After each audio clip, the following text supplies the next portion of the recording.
السلام عليكم ورحمة الله وبركاته. الحمد لله رب العالمين والصلاة والسلام على أشرف الأنبياء والمرسلين وعلى آله وصحبه أجمعين. ثم أما بعد فأعوذ بالله من الشيطان الرجيم. إن هذا القرآن يهدي للتي هي أقوم ويبشر المؤمنين الذين يعملون الصالحات أن لهم أجرا عظيما وأن الذين لا يؤمنون بالآخرة أعتدنا لهم عذابا أليما. اللهم لا تجعلنا منهم. رب اشرح لي صدري ويسر لي أمري واحلل عقدة من لساني يفقه قولي. واللهم ثبتنا عند الموت بلا إله إلا الله. واللهم اجعلنا من الذين آمنوا وعملوا الصالحات وتواصوا بالحق وتواصوا بالصبر. آمين يا رب العالمين. Can everyone hear me clearly in the back? Can you guys hear me? Raise your hand if you cannot hear me. If you can't hear me. Okay, good. Nobody raised their hand. All right. I wanted to make this first session, inshallah ta'ala, and dedicate this one session to what I feel is one of the most pressing issues in the lives of Muslim youth, one that I have come to experience myself personally at one point in my life, and as I've had the opportunity to travel more recently and interact with many, many young people across the country, I'm noticing that it's not a program localized to one community or limited to one specific kind of person, but rather it's happening pretty much almost universally. And I guess I'd probably want to term that a crisis of faith and a crisis of confidence in the religion. You know, alhamdulillah, many of you that are sitting here are Muslims that are eager to learn something more about their religion, and they want to advance further. And inshallah ta'ala, you guys are the hope for becoming ambassadors of this religion, not just to non-Muslims, but even to your struggling Muslim friends and family that are Muslim, but they're barely holding on to their faith. And they're barely holding on to any semblance of Islam in their lives. And you are, at this point, the only people, the only connection essentially that Allah has provided to them for Islam. So the fact that you're here is already speaking volumes for the kind of commitment you have. And you might not think very highly of yourselves, but actually I do. And Allah Azza wa Jal, perhaps Allah Azza wa Jal holds you in very high regard. And may Allah accept this gathering and gatherings like this one and make us sincere in them. Now what I wanted to talk about, this crisis of faith, I'll share a couple of stories with you and then I'll talk about it in general. The first story is from a couple of years ago. I was giving a khutbah in a city that I don't want to name, and at the end of the khutbah, a father came up to me and said, "I'd really like you to have lunch at our house. I want you to talk to my daughter." And I said, "Okay, I guess I have time." So he was right next door to the masjid too, so he took me to his house. And his daughter, he said, if you're okay with it, my daughter has some questions about Islam, etc., etc. If you don't mind, you can help her answer some of them. So his daughter comes out. By the way, this is a Muslim family, born and raised Muslims. Parents are born and raised Muslims. Children are raised Muslims. And she comes out and she has piercings in strange places on her face, like on the side of her eye and like a couple on her forehead, like weird places. You look at that and you go, ouch. But anyway, so she sits down. I'm kind of weirded out at this point, but okay, you know what? Let's have her ask her questions. And she had about 30 of those. She had about 30 questions. And I didn't answer any of them. I just said, so what else? I kept saying, what else? And she kept adding stuff.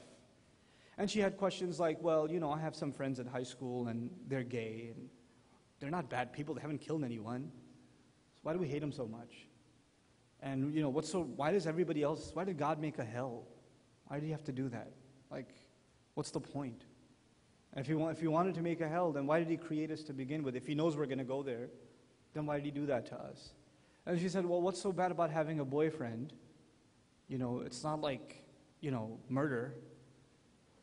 I'm not that bad. What's the big deal? Why did we make such a big deal out of everything? And I said, at this point, internally, I've already had 3 heart attacks, but externally, I'm saying to her, what else? And she just keeps going and going and going. And mind you, her father is sitting there. So if I'm having seizures, I felt really sad for him. I really did. And she just kept going and going. And at the end of her 30 questions, I said, okay, I'm willing to spend time with you and discuss these issues with you, but I'd rather you just answer one of my questions first. If you could do that, then we can probably have a good, well-directed conversation. There was a copy of Quran sitting on the dining table, so I picked it up. I said, do you really actually believe this is from God? Sent by an angel, through an angel, to a man, sallallahu alaihi wasallam. And whatever this has is perfect instruction for you and for me to live our lives in the best possible way. And if we live our lives this way, we'll find happiness here and forever. And if we don't, we'll find misery here and forever. Do you actually believe that? She goes, no, I'm not so sure. So she told me flat out, I'm not so sure. I said, well, then all of those other questions don't matter. None of that stuff matters. That's what I would call a crisis of faith. That's the first crisis of faith. And she's not the only one. I've seen this story play itself out. And a lot of people have those kinds of questions. They don't ask them. They don't ask them. A lot of people, I'm not just picking on girls here. Muslim guys, they'll be raised in a religious family and they know certain things are haram. And they'll, in their head they'll say, why is it haram? Why can't I do that? And they'll just say, Allah said so. You say that for everything. And then if somebody was to ask them, so what's Islam? Everything's haram. Here's my summary. All right? Islam equals don't smile, don't have fun, don't live life, because all of that stuff is haram. It's forbidden, right? And of course it's reinforced because when you come to a typical masjid across the country, all you see is people that are frowning all the time. It's like mamnu' at-tabassum, right? It's forbidden to smile here. Like if they even see a child running a little bit with a smile, hey, masjid. Don't you see the sign says sadness only? It's like a depressing thing. So, a child even growing up in a Muslim community, in an Islamic school he goes to, I'm not knocking on any Islamic schools here in Maryland, I don't know enough. But generally, it's run by some very angry aunties. The kids that are in class are just seeing angry people all the time. And the more religious they are, the angrier they are. Right? The longer the beard gets, the bigger the frown is. Very hard to smile. So they're in this environment all the time, and there's some questions that start popping in their head. Why am I even Muslim? Everybody around me is so miserable. They can't do anything. Every time I want to do something fun, they say haram. They say wrong. And all the friends I have in school, they say they're going to hell. What do you want me to do? Internally, a young man, a young girl, a young boy starts getting a little turned off by the religion. They start getting turned off by it. And then on top of that, most parents, let's be honest, most parents, even if they want to put their children in Islamic schools, they can't afford to. A lot of times they can't. It's a tough economy. It's not easy to afford, So most of our kids go to public school. That's a reality. It's not something you should embarrass people about. It's just a reality of Muslims living in this country. They go to public school. So parents feel guilty that they're not themselves able to give a quality religious education. They're certainly not getting one at school. Might as well put my child in Sunday school. Right? That'll help. It won't. It doesn't. Ask your child if it helped. Right? I asked the controversial question. If you want to gauge, and I love Sunday schools, by the way. I used to run one, and I think they're a blessing, and they're an important effort in the effort to educate our children. Nonetheless, ask the average child that is sitting in Sunday school, any given Sunday. You just pull up, take one random kid from, especially a teenager, 12, 13, older. Pull them aside. Do you want to be here? Just ask them that one question. Do you want to be here? What is the overwhelming answer you will find?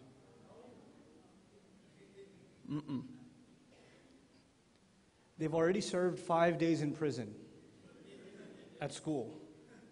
The prison for a child is behind a desk. And what do parents do? You need to serve some extra time. Here's a 6th day in prison. By definition, kids hate class. It's, when the bell rings for recess, you should look at, I used to be a teacher at a school, And one of the ways I would punish students if they were misbehaving is the bell for recess would ring, and I say, you can't leave yet. You have to finish 10 more problems. And you see all these kids sitting there. And as the bell rings, the temperature in their seats rises. And it hurts to stay inside your seat. And then they look outside the window and they see others entering the gates of paradise. You know? And they're like, oh, yeah. Can we go, please, please, please? Just anything but here. Anything but here. They hate being in a class. And what do? We stick them in another class. And when we stick them in another class, oh, at least it should be fun, right? No.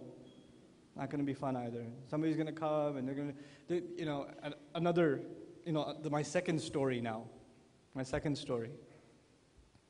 This has actually happened in a Sunday school I used to be a part of. The class next to me was a bunch of teenage boys, or preteens, like 11 to 13, younger guys.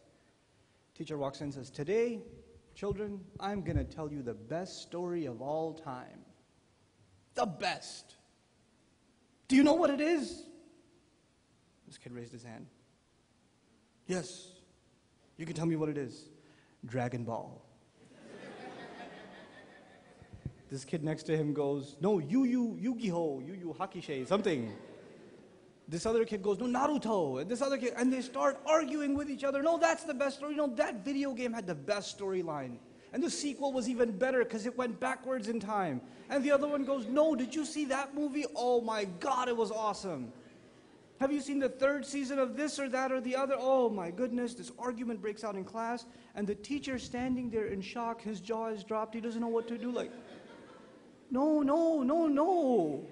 This is all wrong. I meant the story of Yusuf in the Quran.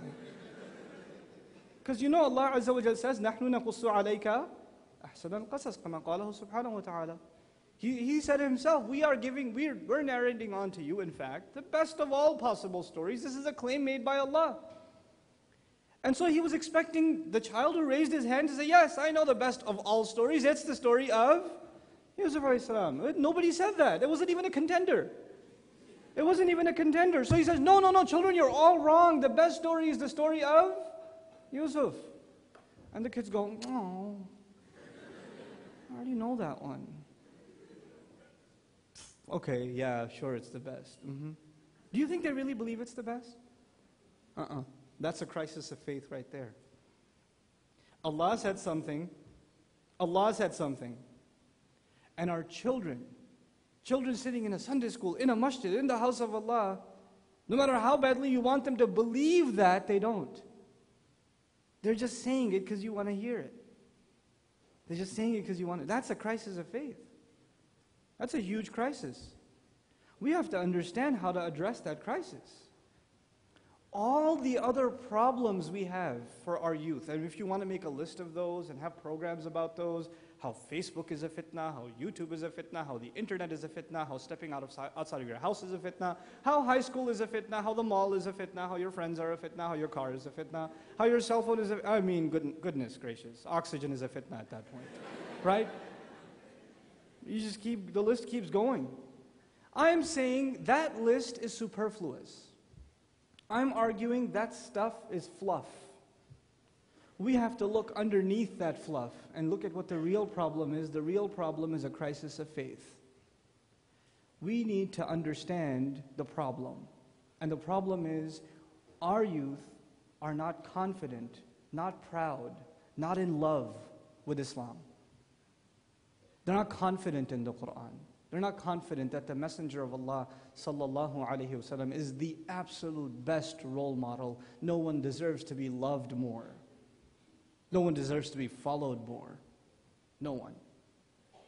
My third story is part of crisis of faith. I mentioned the story at the ICNA convention too. We're flying to the ICNA convention. I usually take my whole family, all 28 of them. I have 6 children. I lose count sometimes. But anyway, so we're flying together. My kids are little, so they're short, so they can't really see over the seat in the plane.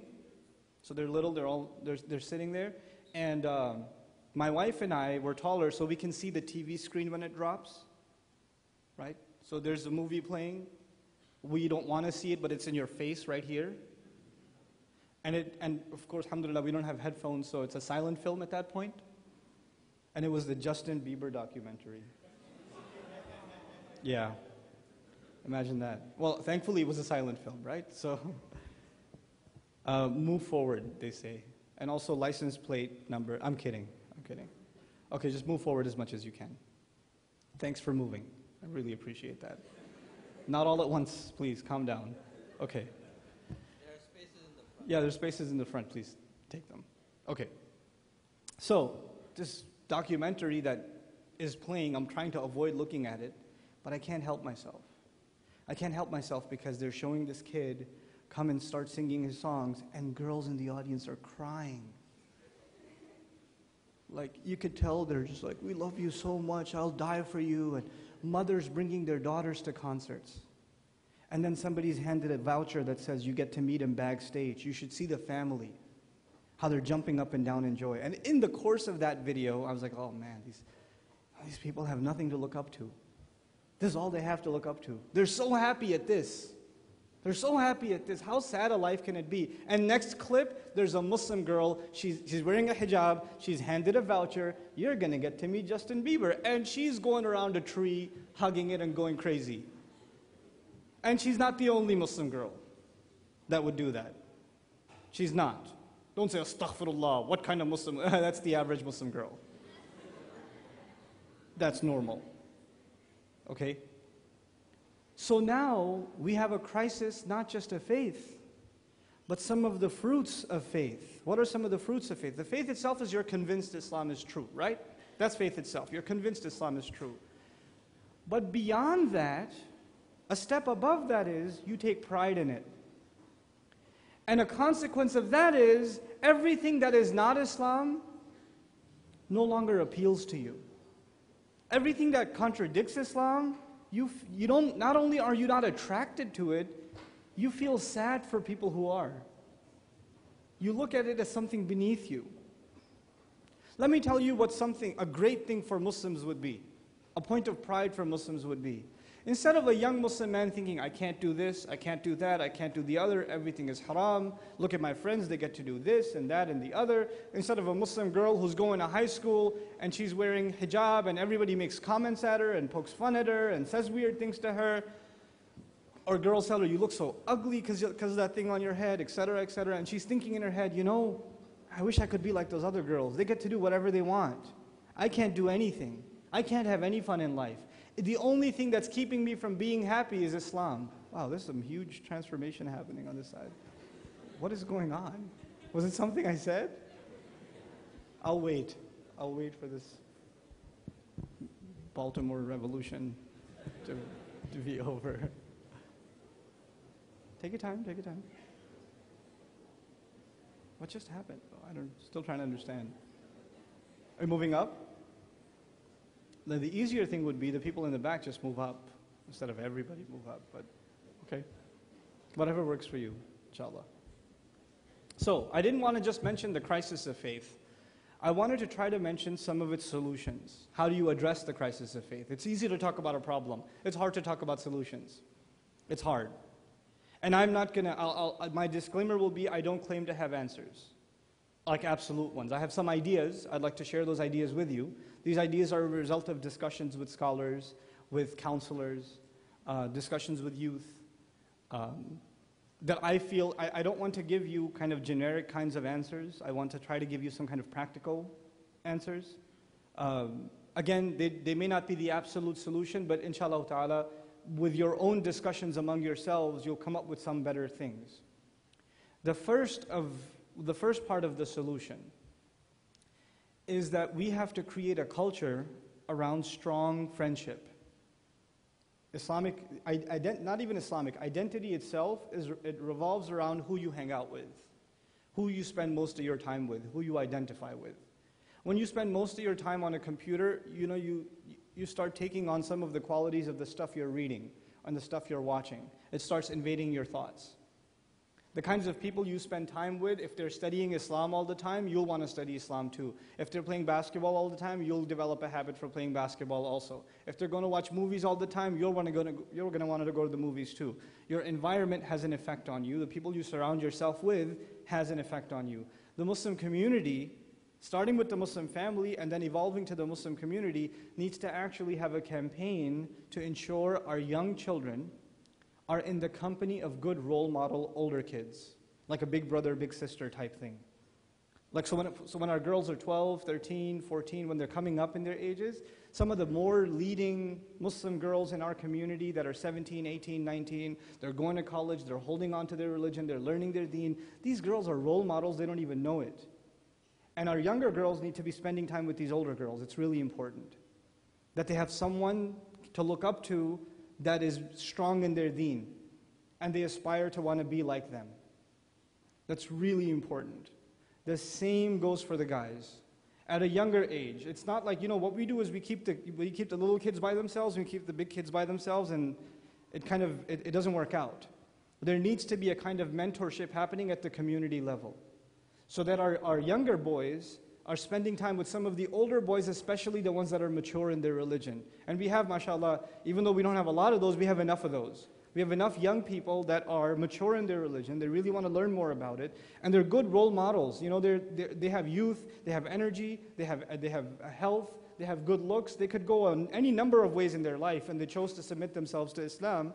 That in and of itself is huge. That already makes them a role model. Whether they're ever grabbing a mic and speaking publicly or not doesn't matter. They're still role models, and we need to put them in that position. It does two things. One, it gives young people someone to look up to, and two, it gives older kids a sense of responsibility. It makes them realize that others have eyes on them, that they have to answer to a higher standard, because they set the tone for others. It gives them a sense of responsibility too. And that kind of mentorship thing needs to start happening when families start doing that and utilizing the community as a place where that kind of mentorship can happen. That's one suggestion. Another really important suggestion, and this is a long-term thing, is that we have to be able to have forums where our young people can talk about the real questions they have without being afraid of reactions from their parents or their imam or their scholar or the speaker. And the speaker should not be in a position to say, you are so wrong, what you said is so bad, you should make istighfar, go slaughter a goat and then come back, etc. We shouldn't put our youth in a position of them feeling intimidated to even want to be able to ask a question. We need to create a space, we need to create an environment where they feel comfortable enough to be able to ask certain kinds of questions. And I say this because of some experience. Muslim community, generally, we're very conservative people. We're very, we have certain expectations of ourselves, and we have expectations of our children, we have expectations of other Muslims.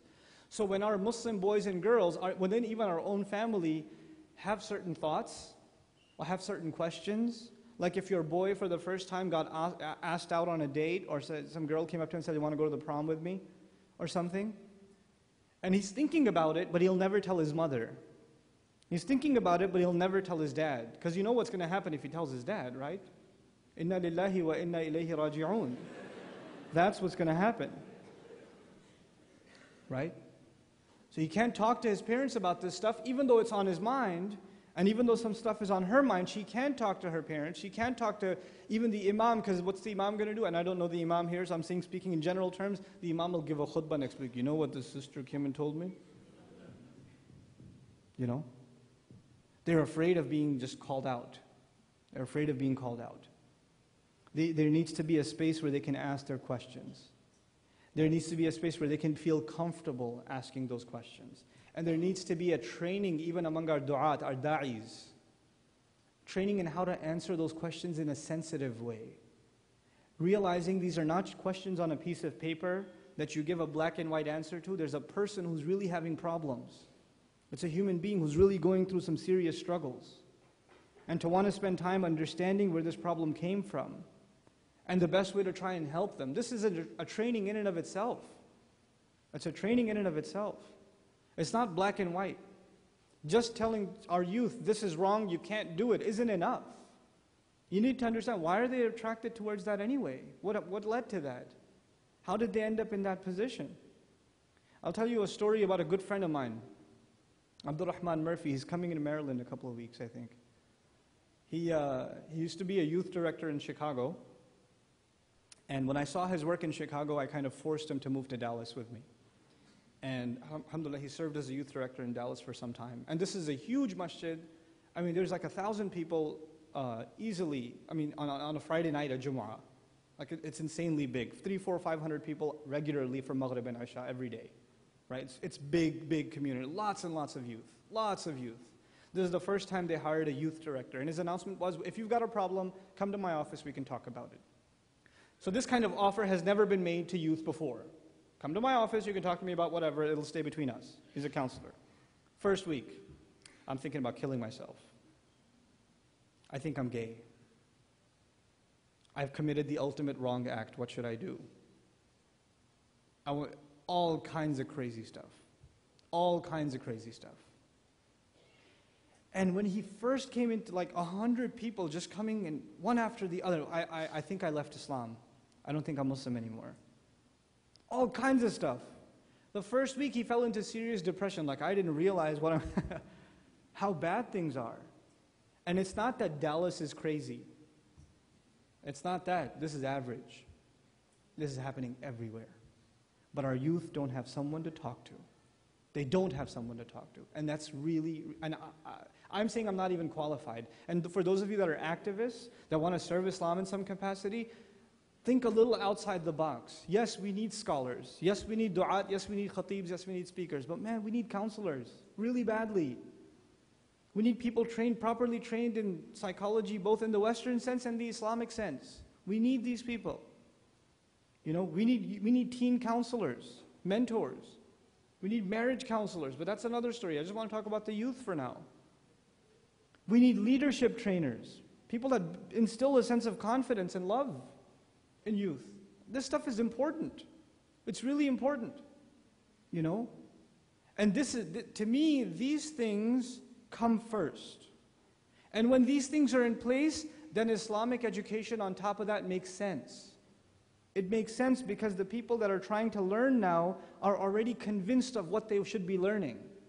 Our assumption for a long time has been if we give people knowledge, automatically they'll be convinced. It hasn't worked. It hasn't worked. Our kids will tell you about the life of the Prophet ﷺ. Kids that attend really good, and I've seen this happen, really intelligent children that are really good readers. Not Islamically, but just they're good readers. They get good grades in social studies, they get good grades in history, they get good grades in all these other reading subjects. You give them an Islamic studies textbook, they're going to read it, they're going to be really smart at understanding it, they'll get 100 on the test. But it still won't mean they've internalized any one of those principles. That just means they're good readers and they're good at taking tests. And they're going to get an award at the end of the school year for getting 100 on that test. That does not mean that they've internalized anything. Anything. That just means they're good at taking tests. Our gauges of giving Islam, instilling Islam into our youth, our measures for that are very shallow. It's not the same as measuring whether your kid is doing well in math. It's not the same. They're two different things. And then our children are very smart. You know, kids are very adaptive. Especially teens are like cunning. They'll tell you exactly what you want to hear. What's the best story of all? Yusuf alayhi salam. Got him again. Yeah. They'll tell you because they know that's what you want to hear. The scariest thing I've ever seen. Scariest thing. Abdul Rahman was doing a youth program. He said, how many people believe that when you make dua to Allah, you just raise your hand, you make dua to Allah, Allah is actually listening? Everybody raised their hand. Then he said, okay, think about it for 1 whole minute and then tell me. 3 people raised their hand. 3 people. That's the scariest thing. Scariest thing. This is the crisis of faith. This is what we have to address first. This is at the younger youth level. I want to talk a little bit about the older. How much time do I have left? Do you know? Half an hour? No, I don't need half an hour. Okay. I need much less than that. The next level of crisis I want to talk to you is, this is more psychological in nature. But there's one higher up that's more intellectual in nature, a crisis of faith again, a fundamental crisis again. Our kids, you know, we're living in a time now where obviously Islam is constantly under attack. Actually, when you think of Islam, you think of criticism before you think of anything else, okay? And there are certain ideas that are associated with the word Islam, with the word Quran, with the word Sharia, So if you ask an average person, you say the word Sharia, what are the things that come in their head immediately? Without you adding any adjectives yourself, what are some ideas that immediately pop in their head? Beheading, cutting hands, barbarism, stoning, this kind of stuff. This is what comes in people's head. This is popular society. And you cannot imagine, you cannot assume that Muslims that live in a society where Islam is constantly being bashed, not even a society, a world where Islam is constantly being bashed, will not have an effect, some residual effects on them also. It will. It has an effect on us. It impacts us. So our youth have already a little bit contamination in their views of Islam, because they're mixed in with what others say about Islam and what they've come to learn themselves from the deen of themselves. And a lot of times the real foundation isn't there to begin with. Then they go to college. And when they go to college, they already felt bad about looking Muslim, being weird, being different, being the guy that's being criticized all the time. And then they end up in philosophy 101. And they end up in anthropology 101. And they end up in Middle Eastern studies 101. And you know what happens in those courses, right? You know what happens in those college courses? Basically now this youth, let me tell you what's going on. This youth who felt bad about Islam this whole time, they didn't feel confident in the faith to begin with, and it was something they were almost embarrassed about. Now they have some philosophical arguments in their hands that justifies, well, yeah, I'm not that interested in Islam anymore because, how do we really know if God exists? I took a course about whether God exists or not, and there are all these arguments. But the real problem isn't that they have new philosophical arguments. The real problem is they never had a real love and conviction and loyalty to Islam to begin with. These courses only made it easy for you to make an excuse. Hide behind the facade of an intellectual excuse. That's all it is. But they're being equipped with those excuses. And then of course you take Islam, people want to study Islam in the West, and they want to study Islam at the University of Chicago, or they want to do a master's in Islamic studies from George Mason or wherever else. And all over the country there are Islamic studies programs now. These are anti-Islamic studies programs. These are un-Islamic studies programs. The entire idea behind them is criticism. The religion you've learned to appreciate and love and admire your entire life, now you're going to do a master's degree. The entire time your teachers will constantly be doing one thing with Islam. What will that be? Criticism, criticism, criticism, criticism, criticism. You don't think that'll have an effect on you? You don't think that'll start messing with your head eventually?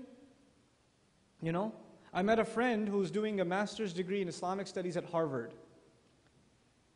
And he told me he used to do, he was learning Islam in high school. He got really interested. He went to Syria and did some Arabic studies. When he came back, he said, I should learn more about Islam. So I decided to join the master's program at Harvard. So he joined. 1 semester into the program. 1 semester. The first semester was Introduction to Hadith. Sounds awesome.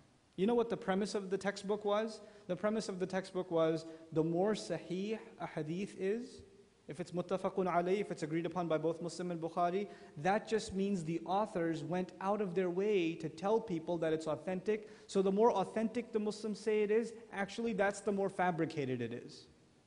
That was the premise of the course. That was the premise of the course. Introduction to Hadith. You take that for a semester, see what happens to you.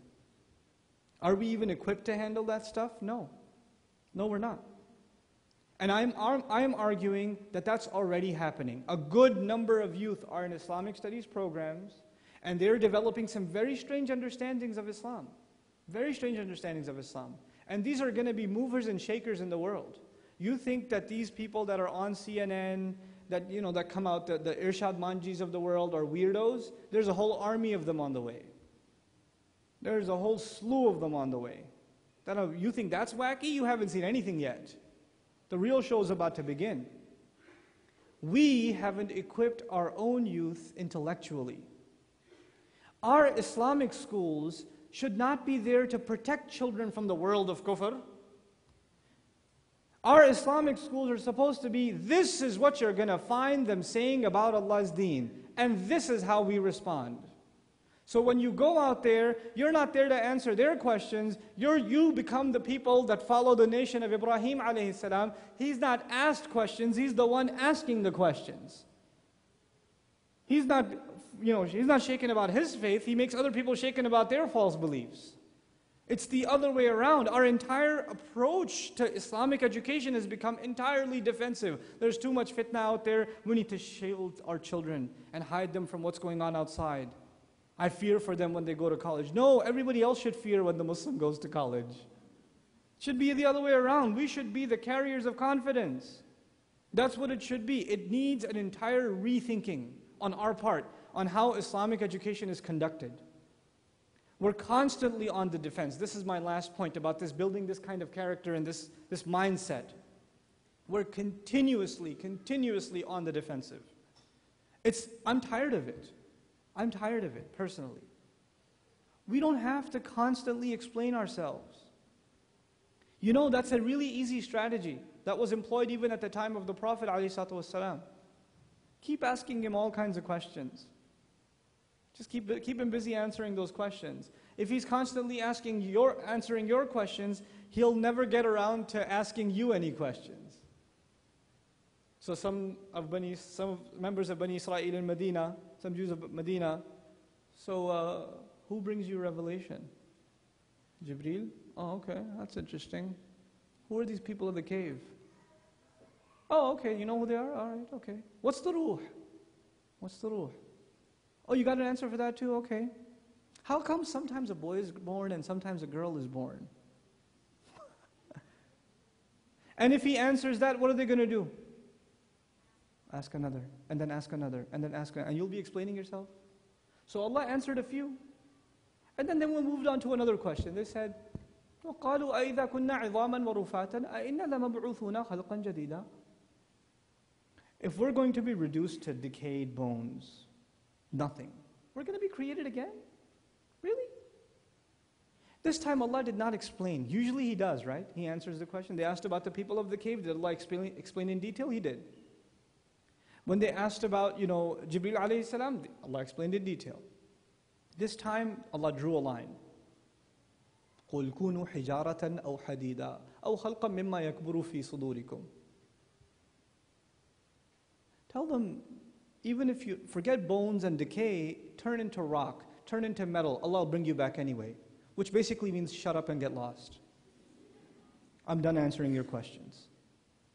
Go ahead, turn into whatever you want, Allah will bring you back. Or whatever your imagination can come up with that is even harder to mold. Go ahead. أَوْ خَلْقًا مِمَّا يَكْبُرُ فِي صُدُورِكُمْ. Then so who's going to bring us back? فَسَيَقُولُونَ مَنْ يُعِيدُنَا قُلِ الَّذِي فَطَرَكُمْ أَوَّلَ مَرَّةٍ. Tell them the one who got you back the first time. Now get lost. Straight answer now. We have to see the fluff for fluff. We have to see through that. Not just for the sake of others, but for our own youth. We need to build a confidence into our youth as part of our education of them. If we don't do that, we will be paying the price for that in the next 10 years. I say that very fearfully as I say this to you. We are not, as the leaders of Muslim community, we're not doing an adequate enough job thinking about how to instill the confidence of faith, how to fight the crisis of faith among our Muslim youth. Muslim youth, when they have philosophical problems, we tell them, go make wudu and make 2 rak'ah over there. And if that doesn't work, okay, come back, and I'll give you a special dua, recite that, and your problem will go away. Listen, if they have a philosophical problem, and if they have doubts already, the spiritual solution is there, but you cannot ignore the intellectual solution. You can't. We can't afford. Our deen is intellectual. Our deen is not blind faith. Our deen is powerful.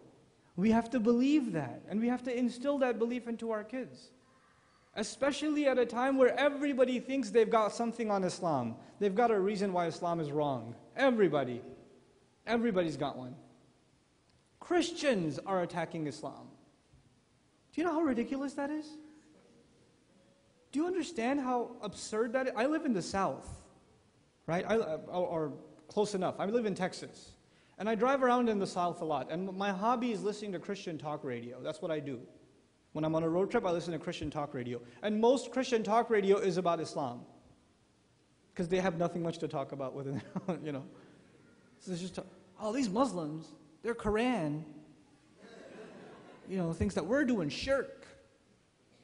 Us believers are doing shirk, and we've got a Quran expert here who's going to explain everything to us. And then they'll have their whole show. And I'm listening to this stuff, and I'm laughing my head. It's such good comedy. It's quality comedy. Except when they talk about the contradictions in the Quran and its grammatical mistakes, right? When they talk about that stuff, I'm sitting there laughing, and at the same time I start crying. Because somewhere there's a Muslim listening to this who has no foundation in faith, and he's listening to this and saying what to himself or herself? Oh my God, that makes sense. They're onto something. They got us. We haven't been able, we haven't yet done our job planting the right seeds. That's my only premise. That's my only point. And we have to do that at an early age. And forums like YM and programs, like regular programs like YM, where youth get together and have company of each other, these are components of building confidence in your faith, because you're around other people that have similar confidence. Confidence feeds confidence. That's one part of it. But now we have to think even further. And we really have to give some serious thought on how to develop these kinds of institutions and how to evolve our current institutions and make them ready for these real challenges that are coming, and see the symptoms for symptoms and see the actual disease that needs to be attacked. Most of the time we talk about the symptoms, we don't talk about the disease. May Allah Azza wa Jal allow us to see the disease and empower us to be able to find a cure for those diseases through His book and the sunnah of His messenger sallallahu alayhi wa sallam. Barakallahu li wa lakum. Assalamu alaikum wa rahmatullahi.